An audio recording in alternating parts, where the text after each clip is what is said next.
매년 당신은 성묘를 갑니다. 무릎을 꿇고 손을 모으고 눈물을 삼키며 절을 올립니다. 정성껏 차린 음식을 제사상 위에 올리고 조상님께 빌고 또 빕니다. 부디 이 집안에 복이 오게 해달라고, 부디 막혔던 돈줄이 좀 풀리게 해달라고, 부디 아이들만큼은 이 가난을 물려받지 않게 해달라고. 그런데 집으로 돌아오는 길, 당신의 손에 쥐어진 것은 여전히 아무것도 없습니다. 통장 잔고는 그대로이고 빚은 줄어들지 않았으며 사업은 여전히 숨이 막힐 듯 답답합니다. 그렇다면 저는 오늘 당신에게 조심스럽지만 분명하게 물어야 합니다. 당신은 성묘를 간 것입니까? 아니면 형식만 갖춘 것입니까? 저는 오랜 세월 성철 스님의 가르침을 곁에서 배우고 그 지혜를 삶의 에너지 흐름에 적용하는 일을 해왔습니다. 수많은 사람들을 만났습니다. 해마다 빠짐없이 성묘를 다녀오면서도 집안의 재물 기운이 끊임없이 새어나가는 분들을 만났습니다. 처음에는 저도 의아했습니다. 이분들은 불성실한 것도 아니고 조상을 무시하는 것도 아닙니다. 오히려 그 누구보다 정성스럽게 제사를 모십니다. 그런데 왜 복은 오지 않는 것일까요? 스님의 가르침 앞에 오래 앉아 있다 보니 비로소 그 이유가 보이기 시작했습니다. 문제는 정성의 영향이 아니었습니다. 문제는 에너지의 방향이었습니다. 성철 스님께서는 이런 말씀을 자주 하셨습니다. 형식은 껍데기요, 기운은 알맹이다. 껍데기만 아무리 화려하게 쌓아도 알맹이가 없으면 빈독에 물 붓는 것과 다르지 않다. 성묘도 마찬가지입니다. 제사상에 음식을 가득 올리는 행위는 껍데기입니다. 그 음식이 어떤 기운을 품고 있는지, 그 기운이 조상의 에너지 통로를 여는지 막는지, 그것이 바로 알맹이입니다.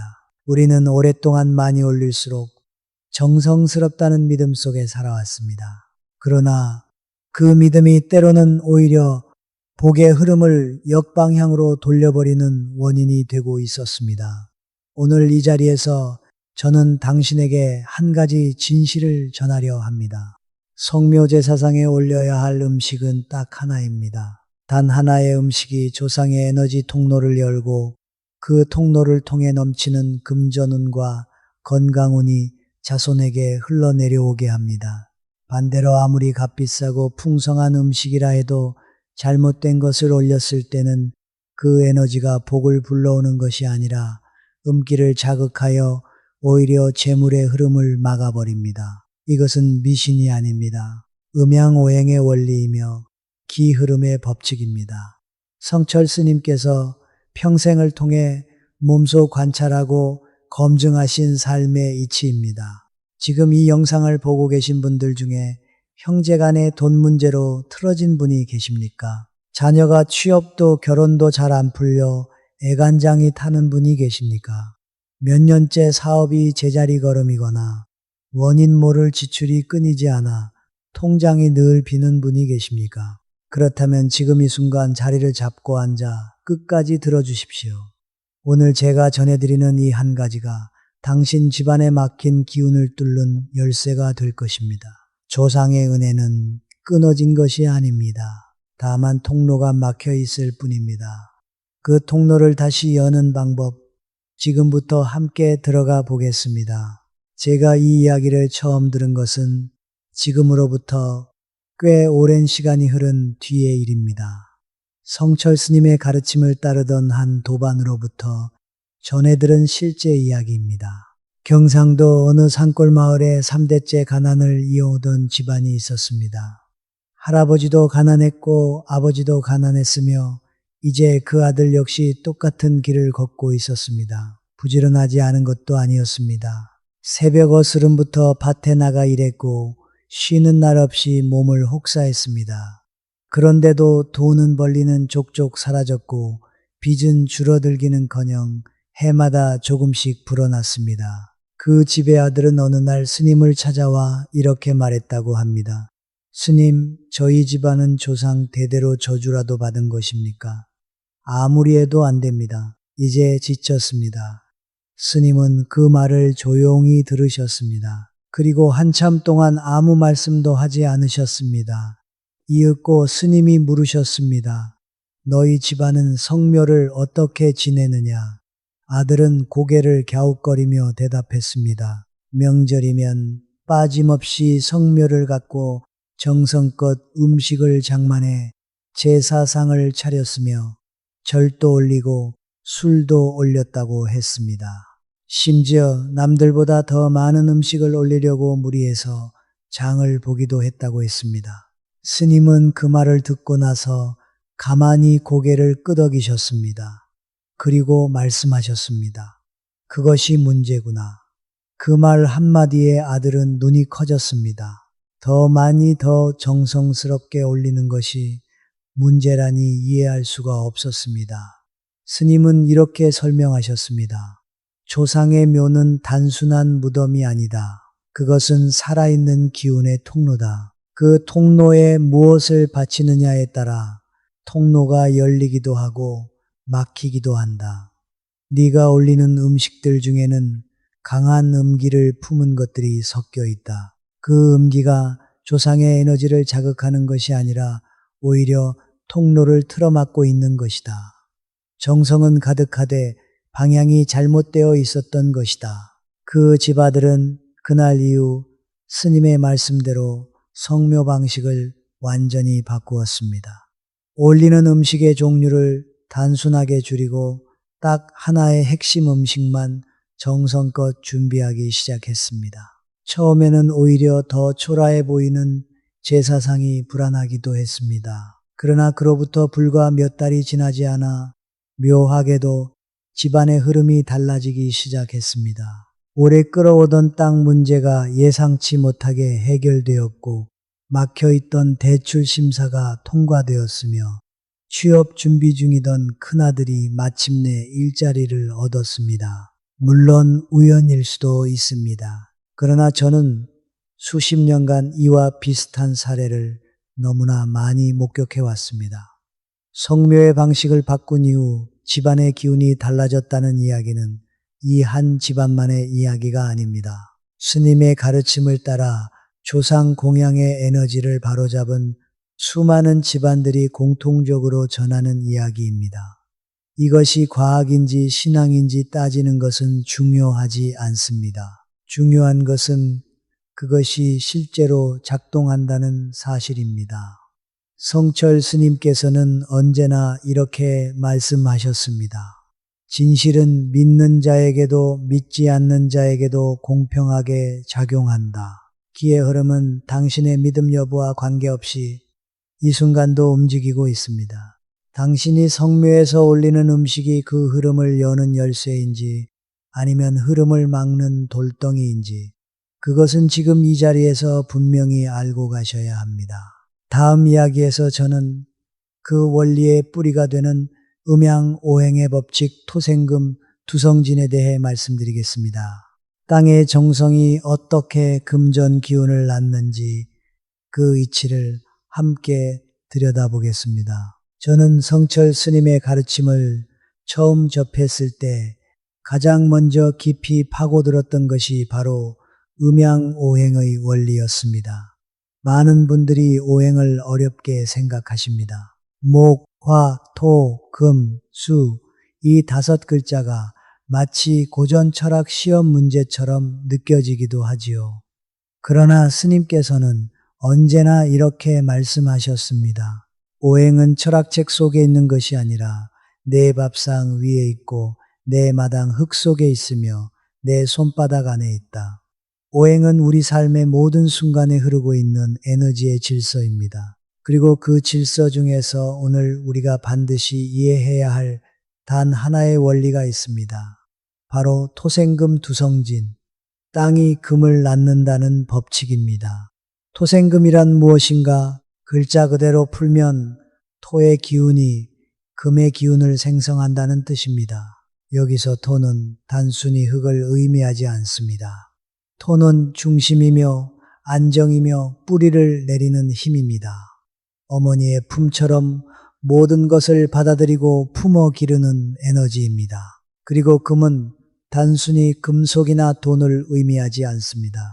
금은 결실이며 수확이며 세상에 드러나는 풍요의 기운입니다. 즉 토생금이란 뿌리 깊은 정성과 안정된 기반이 있어야 비로소 재물과 풍요가 생겨난다는 자연의 법칙입니다. 씨앗이 아무리 좋아도 땅이 척박하면 싹을 틔울 수 없듯이 아무리 열심히 일해도 뿌리가 되는 기운이 흔들려 있으면 재물은 모이지 않습니다. 그렇다면 우리 인간에게 있어 토의 기운, 즉 뿌리의 에너지는 어디서 옵니까? 바로 조상입니다. 조상의 묘소는 문자 그대로 땅 속에 있습니다. 토의 기운이 가장 농밀하게 집약되어 있는 공간입니다. 성철 스님께서는 조상의 묘는 자손의 에너지 발전소라고 말씀하신 적이 있습니다. 그 발전소가 제대로 가동될 때 금의 기운, 즉 재물운, 건강운, 자손의 성공운이 자연스럽게 흘러나와 살아있는 후손들에게 전달됩니다. 반대로 그 발전소가 막혀 있거나 교란되어 있으면 아무리 열심히 살아도 에너지가 새어나가고 노력에 비해 결과가 형편없이 작게 맺힙니다. 이것이 바로 3대째 가난이나 아무리 해도 안 되는 집안의 뿌리에 놓인 에너지적 원인입니다. 여기서 성묘가 갖는 진짜 의미가 드러납니다. 성묘는 단순히 조상에게 인사를 드리러 가는 행위가 아닙니다. 조상의 토 기운을 깨우고 그 에너지 통로를 정화하여 금의 기운이 자손에게 막힘없이 흘러내려올 수 있도록 통로를 여는 의식입니다. 이 의식이 제대로 이루어질 때 비로소 토생금의 법칙이 작동합니다.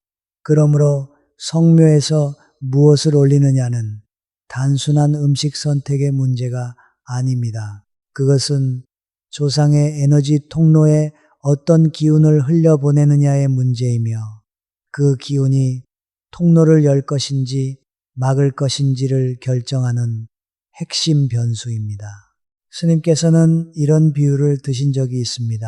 물이 흐르는 수로에 깨끗한 물을 붓느냐, 탁한 흙탕물을 붓느냐에 따라 하류의 논밭이 살기도 하고 죽기도 한다. 조상의 묘는 수로의 상류다. 그 상류에 무엇을 바치느냐가 하류에 사는 자손들의 삶을 결정한다. 이 말씀이 제 가슴에 오래 남아 있습니다. 우리는 흔히 내 삶이 나의 노력만으로 결정된다고 생각합니다. 그러나 에너지의 관점에서 보면 우리는 조상이라는 거대한 뿌리로부터 끊임없이 기운을 공급받으며 살아가고 있습니다. 그 뿌리를 건강하게 유지하는 것, 그것이 바로 성묘가 갖는 진짜 힘입니다. 이제 당신은 왜 성묘가 중요한지, 그리고 그 성묘에서 올리는 음식이 왜 단순한 음식이 아닌지를 이해하셨을 것입니다. 토가 건강해야 금이 납니다. 뿌리가 깊어야 열매가 풍성합니다. 조상의 기운이 열려야 자손의 재물운이 흐릅니다. 그렇다면 과연 그 통로를 여는 단 하나의 음식은 무엇인가? 이제 그 핵심으로 들어갈 시간입니다. 드디어 많은 분들이 기다리셨던 이야기를 할 시간이 되었습니다. 성묘 제사상에 올려야 할 단 하나의 음식. 저는 이것을 처음 스님께 들었을 때 솔직히 말씀드리면 너무 단순해서 오히려 당황했습니다. 이렇게 단순한 것이 그토록 강력한 기운을 품고 있다는 것이 선뜻 믿어지지 않았습니다. 그러나 스님께서는 언제나 이렇게 말씀하셨습니다. 진리는 복잡한 곳에 숨어 있지 않다. 가장 단순한 것 속에 가장 깊은 기운이 담겨 있다. 그 말씀이 옳았습니다. 세월이 흐르고 수많은 사람들의 사례를 지켜보면서 저는 그것이 진실임을 거듭 확인했습니다. 그 단 하나의 음식은 바로 흰쌀밥 혹은 정화수 한 그릇입니다. 왜 흰쌀밥인가? 쌀은 동양 문화권에서 수천 년 동안 생명 그 자체를 상징해온 곡물입니다. 그러나 풍수와 기의 관점에서 흰쌀밥이 갖는 의미는 그보다 훨씬 깊습니다. 흰쌀밥은 오행 중 토의 기운을 가장 순수하게 담고 있는 음식입니다. 땅에서 자라고 땅의 기운을 흡수하며 익어가는 쌀은 그 본질이 대지의 에너지 그 자체입니다. 껍질을 벗겨 하얗게 도정한 쌀밥은 불순물이 제거된 순수한 토의 정수입니다. 이 순수한 토의 기운이 조상의 묘에 바쳐질 때 그것은 마치 메마른 뿌리에 맑은 물을 주는 것과 같은 작용을 합니다. 조상의 에너지 통로가 부드럽게 열리고 그 통로를 통해 금의 기운, 즉 재물운과 건강운이 자손에게로 흘러내려오기 시작합니다. 이것이 토생금 두성진의 원리가 성묘에서 실현되는 방식입니다. 정화수에는 또 어떠합니까? 정화수는 이른 새벽 아무도 손대지 않은 천물을 길어 올린 것입니다. 오염되지 않은 순수함, 그 자체가 정화수의 본질입니다. 오행으로 보면 정화수는 수의 기운을 품고 있지만 그 순수함으로 인해 토의 안정된 기운과 아름답게 조화를 이룹니다. 흙과 물이 만나야 씨앗이 싹을 틔우듯 정화수는 조상의 토 기운을 부드럽게 적셔 에너지의 흐름을 원활하게 만들어 줍니다. 스님께서는 정화수 한 그릇에는 1000마리 말보다 깊은 정성이 담긴다고 하셨습니다. 물질의 화려함이 아니라 마음의 순수함이 기운을 움직이는 것임을 이 말씀은 전합니다. 그렇다면 이 음식을 올리는 방법과 마음가짐은 어떠해야 합니까? 첫째, 반드시 당일 아침 직접 지은 밥이어야 합니다. 전날 남은 밥이나 즉석밥은 이미 기운이 식고 흩어진 상태입니다. 조상의 통로에 바치는 에너지는 살아있는 기운이어야 합니다. 갓지어 김이 모락모락 피어오르는 흰쌀밥, 그 따뜻한 기운 속에 생명의 토 에너지가 온전히 살아 숨쉬고 있습니다. 둘째, 그릇은 반드시 흰색이나 자연 도기 계열의 것을 사용하십시오. 화려한 색깔의 그릇, 특히 붉은 계열의 그릇은 그 자체로 강한 화의 기운을 발산하여 토의 안정된 에너지를 교란시킵니다. 셋째, 밥그릇을 조상의 묘 앞 중앙에 놓되 반드시 두 손으로 공손하게 올리십시오. 한 손으로 툭 내려놓는 행위는 에너지의 단절을 의미합니다. 두 손이 만드는 공손함 속에서 당신의 진심이 기운으로 전환되어 조상에게 전달됩니다. 넷째, 그리고 이것이 가장 중요합니다. 밥그릇을 올리는 순간 마음속으로 반드시 이 말을 전하십시오. 조상님, 저희가 이 자리에 왔습니다. 저희의 정성을 받아주시고 막혀있는 기운의 통로를 열어주십시오.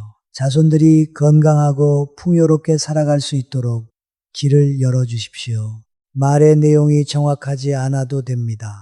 중요한 것은 그 마음이 진심이어야 한다는 것입니다. 성철 스님께서는 조상은 말을 듣는 것이 아니라 마음을 읽는다고 하셨습니다. 꾸며진 말 1000마디보다 눈물 한 방울에 담긴 진심이 에너지 통로를 더 크게 열어줍니다. 당신이 지금 겪고 있는 고통, 빚의 무게, 자녀 걱정, 사업의 답답함, 그 모든 것을 숨기지 말고 조상 앞에 그대로 내려놓으십시오. 그것이 바로 정성이며 그 정성이 토생금의 법칙을 깨우는 진짜 열쇠입니다. 마지막으로 한 가지를 더 말씀드리겠습니다. 흰쌀밥 한 그릇이 초라해 보인다고 느끼신다면 이 말씀을 기억하십시오. 성철 스님께서는 말씀하셨습니다. 부처님 앞에 황금으로 만든 불상을 올리는 것보다 마음을 다해 올린 쌀 한 그릇이 더 큰 공덕을 짓는다. 조상의 기운을 움직이는 것은 음식의 값어치가 아닙니다. 그 음식에 담긴 기운의 순수함과 그것을 올리는 사람의 마음의 깊이입니다. 지금 이 순간부터 화려함을 내려놓으십시오. 단순하고 순수한 것 하나에 온 마음을 담으십시오. 그것이 3대의 복을 여는 문입니다. 지금까지 우리는 조상의 에너지 통로를 여는 음식에 대해 이야기했습니다. 그러나 저는 오늘 이 자리에서 그것만큼이나 하니 어쩌면 그보다 더 중요한 이야기를 해야 합니다. 왜냐하면 제가 수십 년간 지켜본 결과복이 오지 않는 집안의 문제는 대부분 무엇을 올렸는가 보다 무엇을 잘못 올렸는가에 있었기 때문입니다. 아무리 흰쌀밥을 정성껏 올려도 그 옆에 에너지를 교란시키는 음식이 함께 놓여 있다면 그 정성은 반감되는 것이 아니라 오히려 역방향으로 작용하게 됩니다.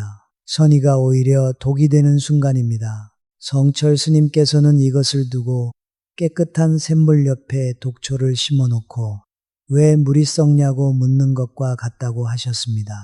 지금부터 제가 말씀드리는 것들은 반드시 기억하시고 다음 성묘부터는 단호하게 내려놓으시기 바랍니다. 첫 번째로 반드시 피해야 할 거라쳤은 붉은 팥이 들어간 음식입니다. 팥시루떡, 팥죽, 팥탕금이 들어간 떡. 이것들은 우리 문화에서 오랫동안 귀신을 쫓는 음식으로 사용되어 왔습니다. 바로 여기에 문제가 있습니다. 붉은 팥의 강한 양기는 음의 기운을 물리치는 성질을 가지고 있습니다. 그런데 조상의 에너지는 음의 영역에 속합니다. 즉 붉은 팥을 제사상에 올린다는 것은 조상의 에너지를 향해 오지 말라는 신호를 보내는 것과 다름이 없습니다. 당신은 조상님을 모시러 성묘에 갔는데 정작 당신이 올린 음식이 조상의 기운을 밀어내고 있었던 것입니다. 이 얼마나 안타까운 일입니까? 오랫동안 팥떡을 올리며 정성을 다했다고 생각해 온 분들께는 충격적인 이야기일 수 있습니다. 그러나 이것이 기흐름의 진실입니다. 팥은 산자들의 공간을 정화하는 데 쓰이는 것이지 조상의 에너지 통로를 여는 데 쓰이는 것이 아닙니다. 두 번째로 피해야 할 것은 강한 향신료가 들어간 음식들입니다. 고추, 마늘, 생강, 후추 이것들은 모두 강렬한 자극성을 지닌 재료들입니다. 오행의 관점에서 이러한 자극적인 재료들은 화의 기운을 과도하게 자극하고 그 뜨겁고 불안정한 에너지가 제사상 전체의 기운을 흩어버립니다. 고요하고 안정된 토의 기운이 자리를 잡아야 금의 기운이 흘러나올 수 있는데 강한 향신료의 자극적인 기운은 그 고요함을 산산이 흐트러뜨립니다. 마치 고요한 연못에 돌을 던지는 것과 같습니다. 파문이 일어나면 연못은 더 이상 하늘을 비추지 못합니다. 향신료가 강한 음식을 올린 제사상은 조상의 에너지가 맑게 내려오지 못하고 혼탁하게 교란된 채 자손에게 전달됩니다. 그 결과는 뜻밖의 지출, 갑작스러운 건강 문제, 원인을 알 수 없는 갈등과 불화로 나타나는 경우가 많습니다. 세 번째로 경계해야 할 것은 강한 냄새를 풍기는 생선류, 특히 비린내가 강한 날생선입니다. 냄새는 에너지의 진동입니다. 강하고 자극적인 냄새는 그에 상응하는 강한 기운의 파동을 발생시킵니다. 조상의 묘 앞은 음과 양이 조화롭게 균형을 이루어야 하는 신성한 공간입니다. 그 공간에 날카로운 비린내가 퍼지는 순간 음양의 균형이 무너지고 에너지의 흐름이 역류하기 시작합니다. 성철 스님께서는 제사상의 냄새는 그 집안의 기운을 그대로 반영한다고 하셨습니다. 향기롭고 맑은 냄새는 맑은 기운을 부르고 자극적이고 혼탁한 냄새는 혼탁한 기운을 부릅니다. 이것은 단순한 비유가 아니라 에너지가 실제로 작동하는 방식입니다. 네 번째로 많은 분들이 간과하시는 것이 있습니다. 바로 상한 음식 혹은 만드는 과정에서 정성이 빠진 음식입니다. 전날 만들어 냉장고에 보관해 두었다가 꺼낸 음식, 마트에서 사온 즉석 제품 만드는 내내 짜증과 피로함 속에서 준비된 음식, 이것들은 형태는 갖추었으되 기운이 텅 빈 상태입니다. 스님께서는 기운 없는 음식은 조상에게 기운 없는 인사를 건네는 것이라고 하셨습니다. 빈 그릇을 내미는 것이나 다름없다는 말씀입니다. 음식을 준비하는 그 과정 자체가 이미 기운을 담는 행위입니다. 손끝에서 정성이 흘러야 그 음식 안에 살아있는 토의 기운이 깃듭니다. 이 모든 경고를 들으시면서 혹시 이런 생각이 드셨습니까? 그렇다면 나는 지금까지 잘못된 방식으로 조상을 모셔온 것인가? 그 생각에 자책하지 마십시오. 당신이 잘못한 것이 아닙니다. 아무도 제대로 가르쳐 주지 않았을 뿐입니다. 대대로 전해 내려오는 방식이라고 해서 그것이 반드시 에너지적으로 올바른 것은 아닙니다. 중요한 것은 오늘 이 자리에서 진실을 알았으니 다음 성묘부터는 바꿀 수 있다는 것입니다. 조상은 당신의 과거 실수를 탓하지 않습니다. 조상은 지금 이 순간 당신이 진심으로 통로를 열려 한다는 그 마음을 봅니다. 그리고 그 마음에 응답합니다. 지금 알았으면 지금부터 바꾸면 됩니다. 그것이 전부입니다. 지금까지 우리는 왜 성묘가 단순한 인사가 아닌 에너지 의식인지, 어떤 음식이 통로를 열고 어떤 음식이 통로를 막는지에 대해 이야기했습니다. 이제는 아는 것을 실제로 삶에 옮길 시간입니다. 성철 스님께서는 항상 이렇게 말씀하셨습니다. 아는 것과 행하는 것 사이의 거리가 곧 그 사람의 운명을 결정한다. 아무리 깊은 진리를 들어도 실천하지 않으면 그것은 바람 속에 흩어지는 말에 불과합니다. 반대로 단 하나의 작은 실천이 수십 년간 막혀있던 기운의 통로를 여는 열쇠가 될 수 있습니다. 오늘 제가 말씀드릴 세 단계 의식은 특별한 도구도 큰 비용도 필요하지 않습니다. 필요한 것은 오직 당신의 진심과 그 진심을 올바른 방향으로 흘려보내려는 의지뿐입니다. 다음 성묘날 이 세 가지를 그대로 따라해 보십시오. 첫 번째 단계는 성묘지에 도착하기 전 출발하는 순간부터 시작됩니다. 많은 분들이 성묘를 단순히 묘지에 가서 절하고 음식 올리고 돌아오는 행사로 여깁니다. 그러나 에너지의 관점에서 보면 성묘는 집을 나서는 그 순간부터 이미 시작됩니다. 출발 전 잠시 멈추어 서십시오. 눈을 감고 3번의 깊은 호흡을 하십시오. 숨을 들이쉴 때는 감사함을 들이쉬고 내쉴 때는 원망과 불안과 조급함을 내보내십시오. 그리고 마음속으로 이렇게 말하십시오. 저는 오늘 조상님께 진심을 올리러 갑니다. 그 어떤 바람도 내려놓고 오직 감사함 하나만 가지고 갑니다. 이 짧은 침묵의 의식이 왜 중요한가? 인간의 마음이 품고 있는 에너지는 몸 밖으로 끊임없이 방사됩니다.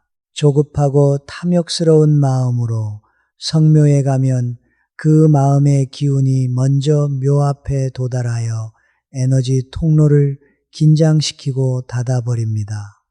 고요하고 감사한 마음으로 나아가면 그 마음의 기운이 통로를 부드럽게 예열시켜 음식을 올리기 전부터 이미 에너지의 흐름이 시작됩니다. 성철 스님께서는 묘에 도착하기 전에 이미 절반의 공양은 끝나 있어야 한다고 하셨습니다. 마음의 준비가 곧 첫 번째 공양입니다. 두 번째 단계는 제사상 위의 음식 배치와 방향입니다. 앞서 말씀드린 대로 흰쌀밥 혹은 정화수 한 그릇을 중심에 놓습니다. 이때 반드시 기억하셔야 할 것이 있습니다. 그릇의 위치는 묘비를 기준으로 정중앙 그리고 묘비와 가장 가까운 자리에 놓아야 합니다. 이것은 조상의 에너지 중심부와 가장 직접적으로 맞닿는 위치입니다. 에너지는 거리에 반비례합니다.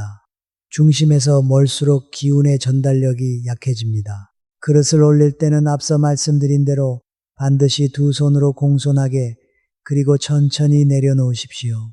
서두르지 마십시오. 그 짧은 순간에 당신의 온 마음이 그릇을 통해 흘러 들어가야 합니다. 그릇을 내려놓은 뒤에는 바로 일어서지 말고 잠시 그 자리에 머물며 조용히 눈을 감으십시오. 그리고 조상의 이름을 마음속으로 한번 불러드리십시오. 이름을 모른다면 저희 조상님이라고 해도 충분합니다.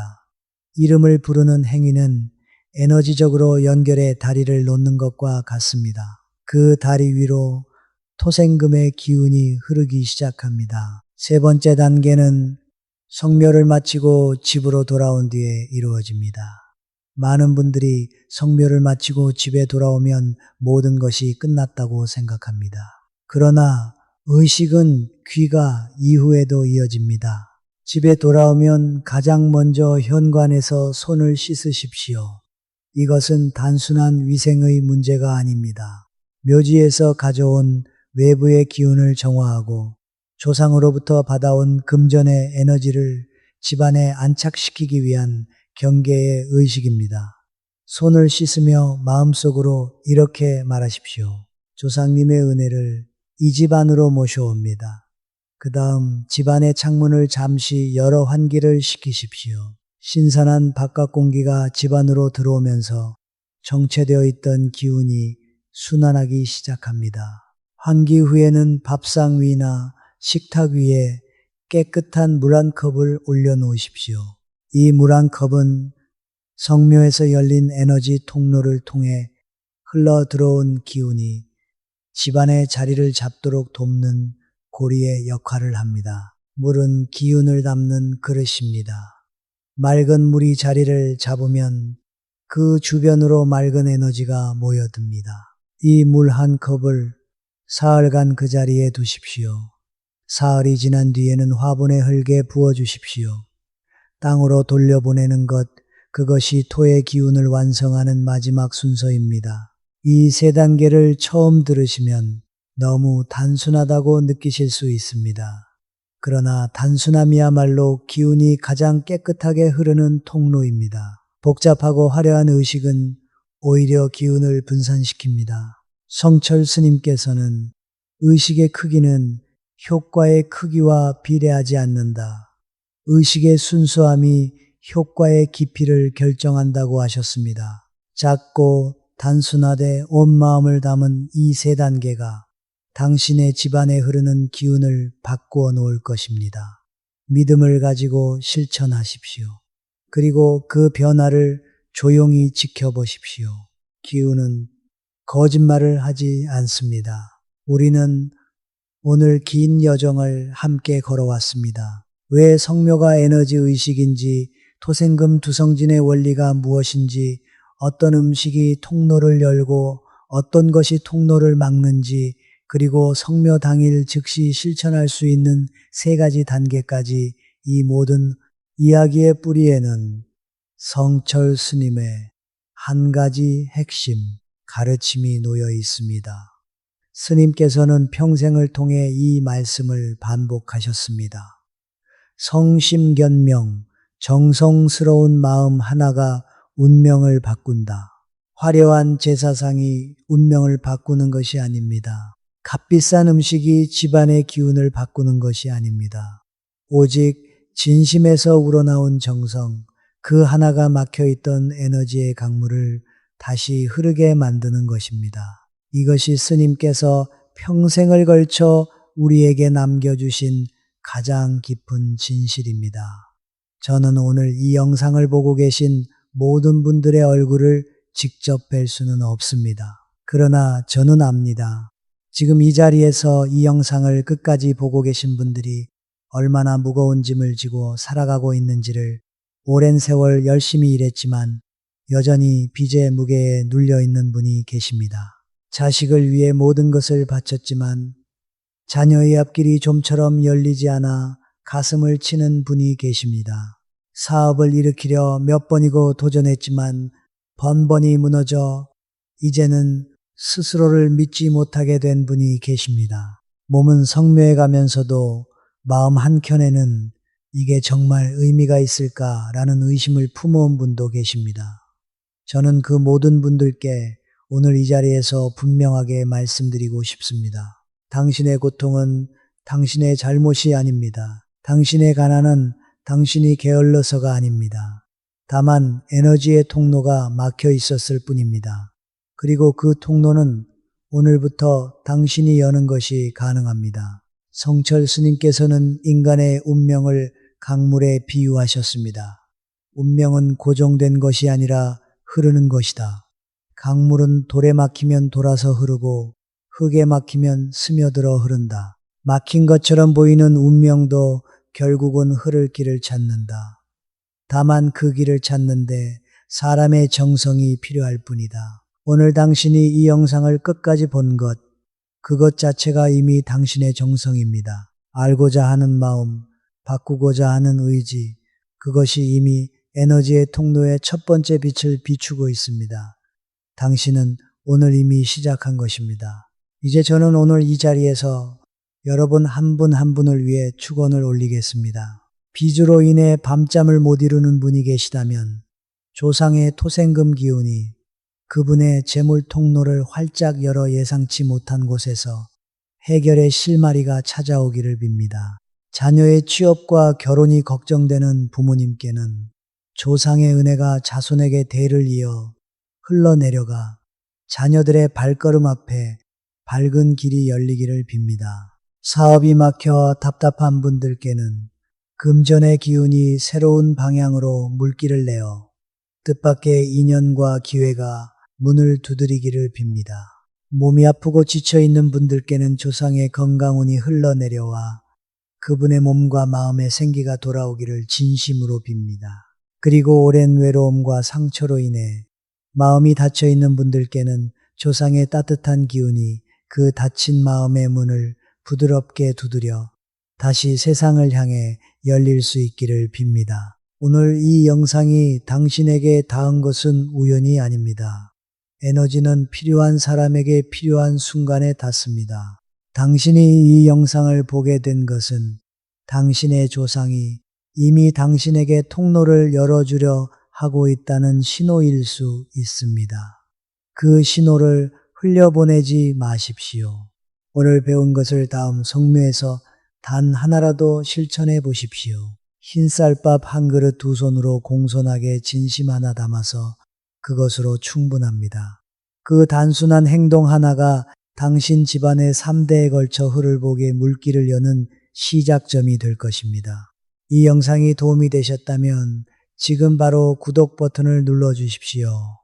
구독은 단순한 버튼 클릭이 아닙니다. 스님의 가르침을 이어받아 더 많은 사람들에게 이 진실을 전하겠다는 당신의 뜻을 담은 행동입니다.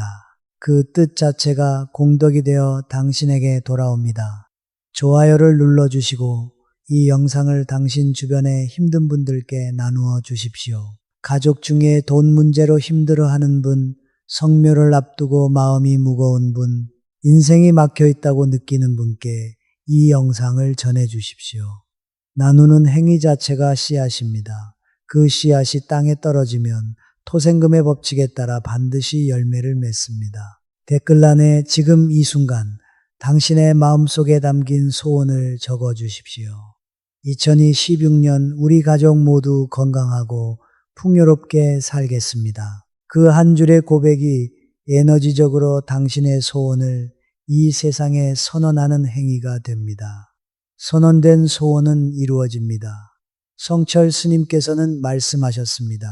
입 밖에 낸 말은 허공에 사라지는 것이 아니라 우주의 기운 속에 새겨진다. 성불하십시오. 오늘 이 자리에 함께 해주신 모든 분들이 영상을 통해 조상의 은혜가 3대에 걸쳐 풍성하게 흐르시기를, 막혔던 돈줄이 시원하게 터지시기를, 가족 모두가 건강하고 화목하게 번영하시기를 두 손 모아 간절히 빕니다. 감사합니다.